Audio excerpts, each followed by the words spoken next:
Hello friends, like చేయండి, share చేయండి, subscribe చేయండి. Hello everyone, welcome to RK tutorial. Friends, మనకి ఆంధ్రప్రదేశ్ రాష్ట్రంలో అవుట్సోర్సింగ్ ఉద్యోగాలకు గాను మరియు కాంట్రాక్ట్ ఉద్యోగాలకు గాను నోటిఫికేషన్ అయితే విడుదల కావడం జరిగిందండి. సో అన్ని జిల్లాల వారు అర్హులుగా వీరికైతే మనము చెప్పుకోవచ్చు. మరి దీనికి ఏ విధంగా అప్లై చేయాలి, ఎవరు అర్హులు, ఏ ఉద్యోగాలు ఉన్నాయి అన్నీ కూడా మనము క్లియర్గా చూద్దాము. ఇక్కడ అప్లికేషన్ కనుక మనము చూసినట్లయితే చాలా సింపుల్గా ఉంటుందండి. సో దీని గురించి అయితే మనము క్లియర్గా డిస్కస్ చేద్దాం. ముందుగా రీలెవెల్ బై అకాడమీ యొక్క మంచి ఉద్యోగాలకు సంబంధించిన అప్డేట్ అయితే ఉందండి. సో అది చూసిన తర్వాత దీన్ని కంప్లీట్ చేద్దాం. ఓకే. హే గైస్, ఇండియాలోని లార్జెస్ట్ టెస్ట్ హైరింగ్ ప్లాట్ఫామ్ అయినటువంటి రీలెవెల్ బై అకాడమీలో సో మంచి ఈవెంట్ అయితే జరుగుతుందండి. సో మరి మనం ప్రస్తుత సిచ్యువేషన్లో జాబ్ తెచ్చుకోవడం అనేది చాలా చాలా కష్టతరమైనటువంటి విషయం అండి. సో అంతేకాకుండా మన రెజ్యూమ్లో గ్యాప్ కానీ కెరీర్లో గ్యాప్ కానీ ఉన్నట్లయితే ఇంకా కష్టంగా అయితే మనము చెప్పుకోవచ్చు. మరి మీ రెజ్యూమ్లో గ్యాప్ ఉన్నా కూడా, కెరీర్లో గ్యాప్ ఉన్నా కూడా మీరు జాబ్ తెచ్చుకునేటువంటి మంచి అవకాశం అయితే మీకు చెప్తానండి. అదే రీలెవెల్ బై అకాడమీగా మనము చెప్పుకోవచ్చు. సో ఇక్కడ బెస్ట్ ఎగ్జాంపుల్ చూసినట్లయితే హర్షిత్ అగర్వాల్ అండి. ఈ just clear it is the back and development test అండి. సాఫ్ట్వేర్ ఇంజనీర్గా సెలెక్ట్ కావడం అయితే జరిగింది. కేవలము సో ఈయన సైన్స్ బ్యాక్గ్రౌండ్ నుంచి వచ్చినటువంటి ఒక గ్రాడ్యుయేట్ అండి. మరి చాలా రోజుల తర్వాత తన కెరీర్ గ్యాప్ తర్వాత మరి రీలెవెల్ గురించి తెలుసుకొని ఇందులో జాయిన్ అయ్యి ఫ్రీ టెస్ట్ రాసి ఉద్యోగం తెచ్చుకోవడం జరిగిందండి బ్లూ స్టాక్స్లో. ఓకే, మీరు కూడా ఇదే విధంగా హర్షిత్ అగర్వాల్ లాగా జాబ్ తెచ్చుకోవాలంటే మరి ప్రజెంట్నా సో దీంతో పాటుగా ఫ్రెండ్స్, మనకు జాబ్ వచ్చిన తర్వాత మన యొక్క ఫొటోస్ని మన పేరెంట్స్ గర్వపడే విధంగా సో హోర్డింగ్ రూపంలో మరి అన్ని కూడలిలో కూడా ఏర్పాటు చేయడం అయితే జరుగుతుంది ఫ్రెండ్స్. ఓకేనా, ఇంకెందుకండి మరి ఆలస్యము. సో వెంటనే రీలెవెల్ టెస్ట్లో మీ యొక్క రిజిస్ట్రేషన్ని చేసుకోండి ఫ్రెండ్స్. ఇది ఒక మంచి అవకాశం. ₹1 కూడా పే చేయకుండా మీరైతే జాబ్ తెచ్చుకోవచ్చు. Link in video description. So friends, ఇక్కడ మనము ఏ ఉద్యోగానికి అప్లై చేస్తున్నామో ఆ పోస్ట్ నేమ్ రాయాలి ఇక్కడ. సో ఇక్కడ మీ యొక్క recent photo copy, so details as per the 10th memo ప్రకారం డీటెయిల్స్ అన్నీ కూడా ఫిల్ చేయాలి. Whether claiming for service, weightage or contract, అంటే ఇంతకు ముందు ఏమైనా కాంట్రాక్ట్ బేసిస్లో వర్క్ చేశారా, ఎస్ అయితే ఎస్ పెట్టండి, నో అయితే no. Whether physically handicapped, yes అయితే ఎస్, నో అయితే నో. ఎక్స్ సర్వీస్ మెనా మీరు, ఎస్ అయితే ఎస్, నో అయితే నో. మొబైల్ నెంబర్ ఎంటర్ చేయండి. సో డీడీ పర్టిక్యులర్స్ ఎంత పే చేయాలి ఏంటి అనేది కూడా నేను చెప్తాను. Academic details, contact or outsourcing working details, అంటే మీరు ఒకవేళ ఎక్స్పీరియన్స్ ఉన్నట్లయితే ఇక్కడ రాయవచ్చు, లేకుంటే అవసరం లేదు. 4th to 10th క్లాస్, ఒకవేళ మీరు లోకల్గా అప్లై చేస్తున్నట్లయితే ఈ డీటెయిల్స్ కంపల్సరీగా ఇవ్వాల్సి ఉంటుంది. డిక్లరేషన్ ఇచ్చేసి ఇక్కడ మీ సైన్, మొబైల్ నెంబర్ అయితే కంపల్సరీగా రాయాలి. ఇది అప్లికేషన్ అండి. సో ఏ విధంగా చేయాలి ఏంటి అనేది చూద్దాము. Government of Andhra Pradesh AP Vaidya Vidhana పరిషత్ గుంటూరు జిల్లా నుంచి ఈ నోటిఫికేషన్ విడుదలైంది. మరి ఇవన్నీ కూడా కాంట్రాక్ట్ మరియు అవుట్సోర్సింగ్ పద్ధతిలో అయితే విడుదల చేయడం జరిగిందండి.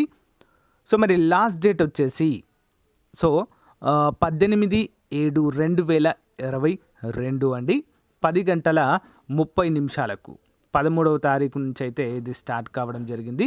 18వ తారీఖు 7వ నెల 2022 వరకు లాస్ట్ డేట్.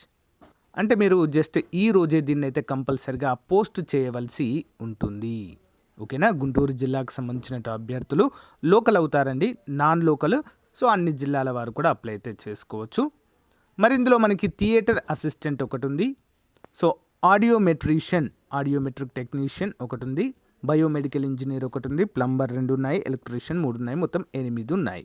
అవుట్సోర్సింగ్ మరియు కాంట్రాక్ట్ పద్ధతిలో వీటిని అయితే తీసుకుంటున్నారండి. ఓకేనా, మరి ఎడ్యుకేషనల్ క్వాలిఫికేషన్ చూసినట్లయితే theatre assistant must have passed 7th class అండి. ఓకేనా, must have put in a minimum service of 5 years as a nursing orderly in hospital. ఓకేనా, కంపల్సరీగా చేసి ఉండాలి. ఇది అవుట్సోర్సింగ్ బేసిస్లో ఉంటుంది. ఆడియోమెట్రిషియన్, దీనికి కూడా no person shall be eligible for appointment to the said post by direct recruitment by promotion unless the possess the qualification as a specified below, namely must possess intermediate or equivalent, must possess BSc audiometry కంపల్సరీగా ఉండాలండి దీనికి. ఓకేనా, next one biomedical engineer so దీనికి కూడా no person shall be eligible for appointment to the said post direct recruitment or promotion unless he possesses the qualification. అంటే కంపల్సరీగా qualification అయితే ఉండాలి. బీటెక్ బయోమెడికల్ ఇంజనీర్ వాళ్ళకి ఇది అర్హులండి. Next plumber must have possess SSC or its equivalent or ITI ప్లంబింగ్లో మనం చేసినట్లుగా కంపల్సరీగా ఉండాలి, 3 years experience. Electrician must have passed SSC or equivalent. Next ITI electrician trade అయితే కంపల్సరీగా చేసి ఉండాలి అవుట్సోర్సింగ్ ఫామ్లో. ఈ యొక్క ఉద్యోగాలు మరి లోకల్ నాన్ లోకల్ అనేది ఉంటుందండి. ఏజ్ వచ్చేసి 42 సంవత్సరాల వరకు అయితే మనము అప్లై అయితే చేసుకోవచ్చండి. 5 years ఏజ్ రిలాక్సేషన్ కూడా ఇస్తారు ఎస్సీ ఎస్టీ బీసీ ఈడబ్ల్యూఎస్ అభ్యర్థులకు. ఫిజికల్ హ్యాండిక్యాప్డ్ వారికి 10 సంవత్సరాలు ఇస్తారు. మరి ఫీ వచ్చేసి ఓసీ అభ్యర్థులకు 300, ఎస్సీ ఎస్టీ బీసీ అభ్యర్థులకు 200. ఫర్ ఫిజికలీ హ్యాండిక్యాప్డ్ క్యాండిడేట్స్కి ఎగ్జెంప్టెడ్ అండి, ఫీజు మాత్రము లేదు. సో మరి ఏ విధంగా పే చేయాలి అంటే, సో ఇక్కడ మనకైతే చెప్తాను క్లియర్గా ఏ విధంగా పే చేయాలి ఏంటి అనేది. సో నెక్స్ట్ క్రైటీరియా వచ్చేసి కంప్లీట్గా మెరిట్ బేసిస్లోనే తీసుకోవడం అయితే జరుగుతుందండి. ఎలాంటి ఎగ్జామ్ అయితే ఉండదు, అందరూ కూడా గమనించాలి. సో అన్ని జిల్లాల వారు అప్లై చేసుకోవచ్చు. సో అప్లై చేసిన తర్వాత మీరేంటంటే అప్లై చేసిన తర్వాత మీ యొక్క మెరిట్ని బట్టి మీకు జాబ్ ఇవ్వడం అయితే జరుగుతుంది. సో ఈ యొక్క పేమెంట్ ఏ విధంగా చేయాలి అంటే నేషనలైజ్డ్ బ్యాంక్లో కంపల్సరిగా ఇక్కడ చూడండి క్లియర్గా ఇచ్చారు. Applicant must enclose a demand draft towards application processing fee in a favour of district coordinator of hospital services Guntur district. పేరు మీదుగా మనము డీడీ తీసి అప్లికేషన్ ఫామ్ ఫిల్ చేసి మనము సో వీరికైతే పంపవలసి ఉంటుంది. ఎక్కడికి పంపాలండి మరి చూద్దాం. సో ఇక్కడ చూడండి AP Vaidya Vidhana Parishad, okay, recruitment cell Guntur district under DCHS Guntur district అయితే మనము కంపల్సరీగా పంపాలి. AP VVP hospital of Guntur district, ఓకేనా. సో ఈరోజు లాస్ట్ డేట్ అండి. సో ఎవరైతే ఇంట్రెస్టెడ్గా ఉన్నారో కంపల్సరీగా అప్లై చేయడానికి ట్రై చేయండి. Thank you friends, bye.